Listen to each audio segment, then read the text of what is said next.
boom di iscrizioni negli istituti alberghieri della regione. Il Made in Italy culinario sembra contagiare non solo cuochi, enologi e operatori del settore ricettivo che da tutto il mondo raggiungono l'Italia per affinare le loro tecniche, ma anche molti studenti di terza media che per il prossimo anno hanno già deciso di iscriversi a scuole di enogastronomia e ospitalità alberghiera.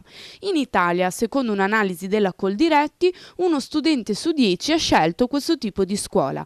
Nel nord-est, in particolare, si registra un picco nella Marca, dove gli istituti Alberini e Mazzotti, un alberghiero e l'altro turistico, hanno registrato un più 133% di iscritti. E ancora a Conegliano il Cerletti a settembre conterà quasi 250 matricole in più.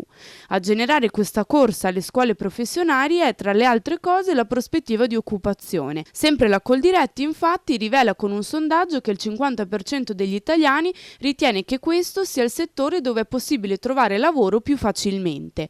E per esempio i dati dell'Ipsar Cipriani di Adria rivelano che il 60% dei diplomati risulta occupato a 10 mesi dalla maturità e l'86% di questi ha trovato lavoro in linea con il percorso di studi.